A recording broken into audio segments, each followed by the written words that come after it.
برنامه خبری و تحلیلی اخباری آزادی را از استودیوی رادیو آزادی از پراگ نشر میکنیم. سلام بیننده عزیز. امروز 31 اکتبر است و در برنامه این گزارش ها را داریم. در آمریکا یک دختر جوانی تاجیک را بی‌رحمانه کشتند. او مؤسس یک طرح فرهنگی مردمان آسیایی میانه بوده است.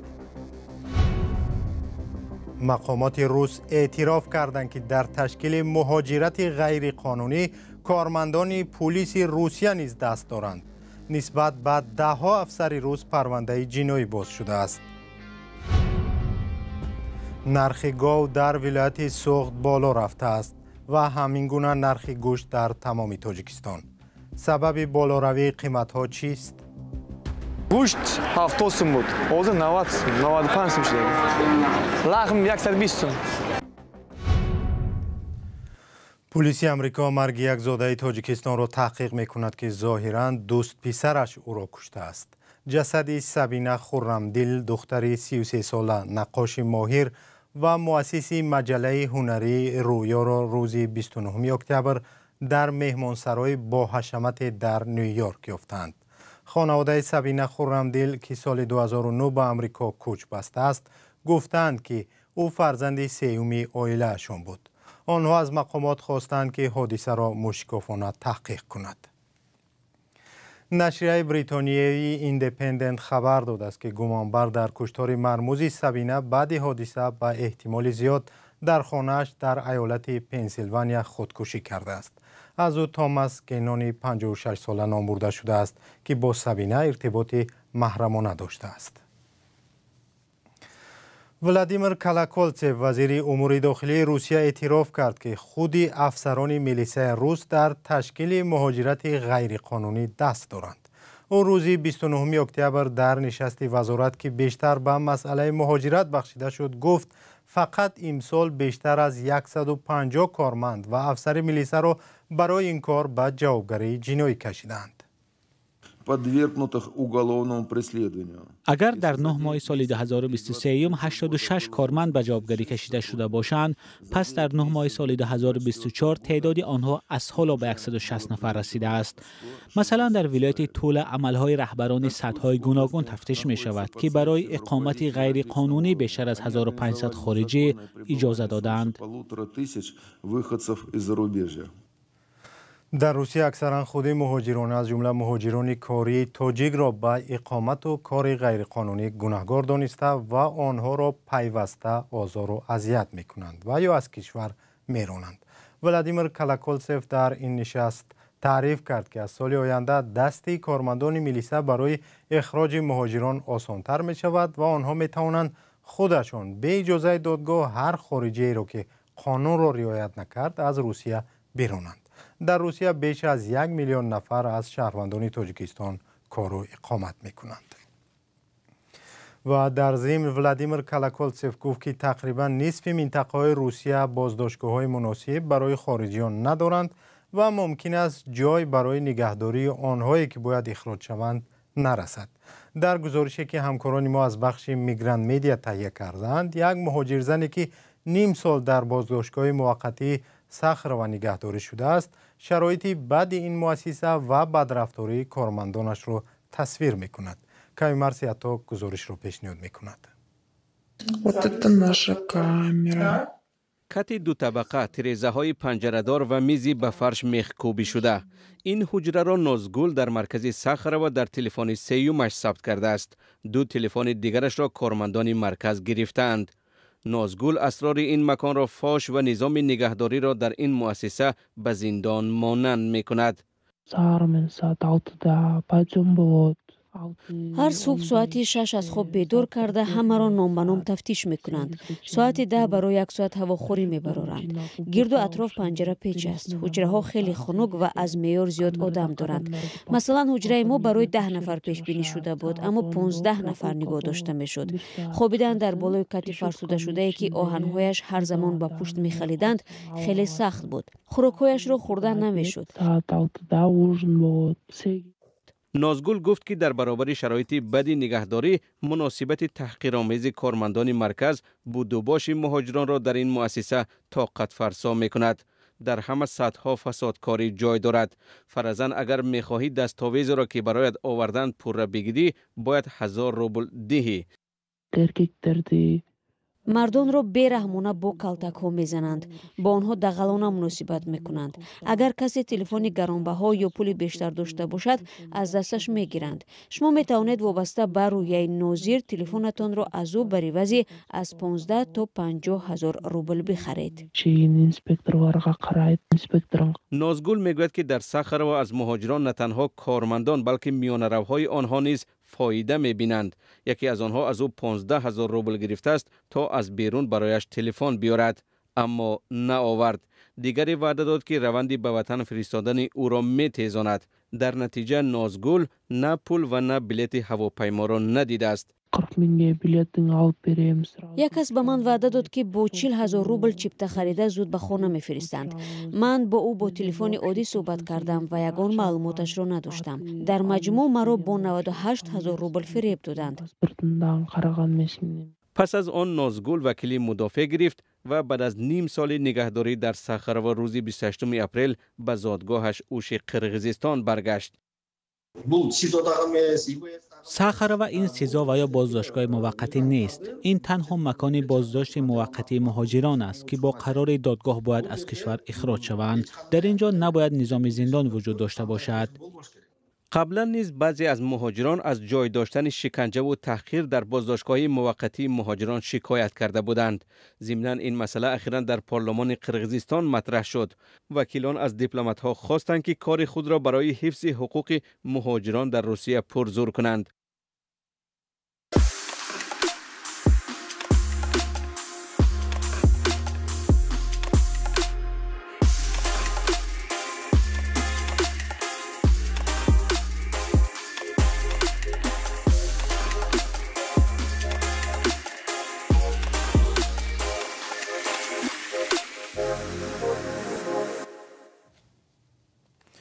اسرائیل روزی 31 اکتبر به شهر بعلبک لبنان حمله کرد که در نتیجه 19 نفر کشته شده است. مقامات بهداشتی این شهر گفتند که 8 تن از کشته شده ها زنان هستند. اسرائیل میگوید در لبنان با گروه حزب الله می جنگد که یک سال باز به خاطر حمایت از فلسطینیان در غزه اسرائیل را موشکباران میکند. هزاران لبنانی از ترس جان خانه های خود را گذاشته و آواره شدند. گزارش نوبتی ما از صدای امریکا در همین باره است و آن را با صدای شهلای گلخوجه ببینید. клуби шабонаи бо ҳашамати скайбар дар бейрут одатан пур аз одамоне буд ки барои фароғат меомаданд. ҳоло он паноҳгоҳи садҳо гурезаи ҷанг шудааст. пештар дар ин саҳна гурӯҳҳо ҳунарнамоӣ мекарданд. ҳоло ҷои ҷомашӯӣ аст. скайбар дарҳои худро барои беш аз 400 беҷомондагони дохилӣ боз кард ки ҳангоми бомбаборони Исроил ва амалиёти заминӣ дар ҷануби Лубнон ва Бейрут хонаҳои худро тарк карданд. من از ایترون در جنوب لبنان هستم. اسرائیل به خانه ما ضربه زد و ما را مجبور کرد که آنجا را ترک کنیم. ما با اهل عائله‌مان به اینجا فرار کردیم.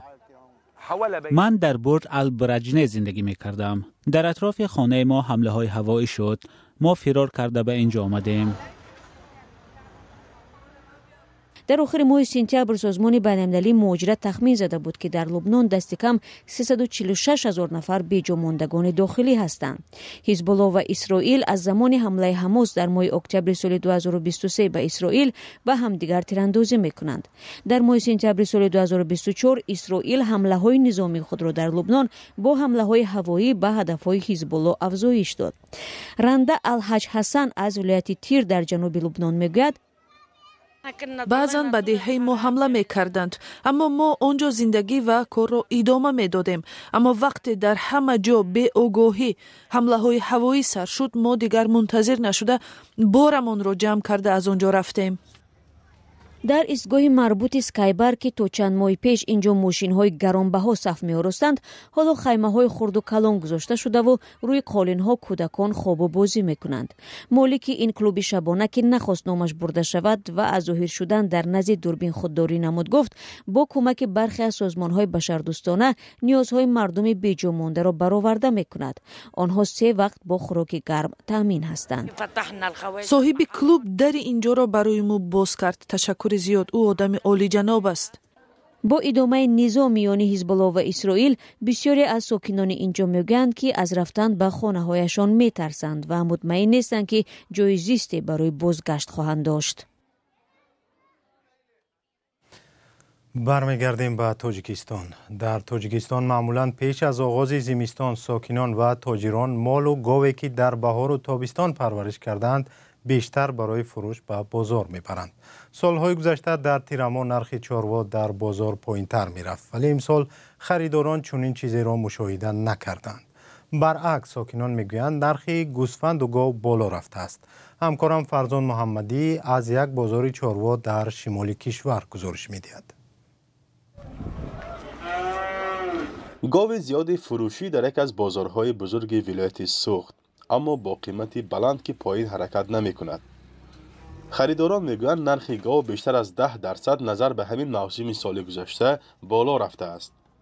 40 سوم بود پیشش میکشتگیش 40 سوم بود، خراب 35 سوم بود، خراب ارزان بود، خراب افربه ارزان بود، همین تو خراب افربه قیمت 50 سوم، 52 سوم، 53 سوم پیشش.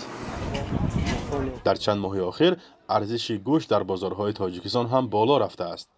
ناظران بازار از نهادهای دولتی میگویند نظر به سال گذشته قریب 20% نرخ گوشت افزوده است. گوشت 70 سوم بود، حاضر 90 سوم، 95 سوم شده. لحم 120 سوم. اکثر چارواداران سبب بلند شدن نرخ چاروا را بیشتر به محصولات غذایی آن ربط میدهند. آنها اصرار می‌ورزند که اگر با خرج امساله چارواپروریشان با نرخ پایین فروشند، مهنت چند ماههشان بر عبث می‌رود. مثل علف 33 سوم شدگی یک کنجوره خالته 250 سوم همه حساب بوقا قیمت. ولی برخی از تاجران میگویند یک سبب گران شدن نرخ چارواهای شمال تاجیکستان بنابر افزایش تقاضا از دیگر گوشه‌های کشور است.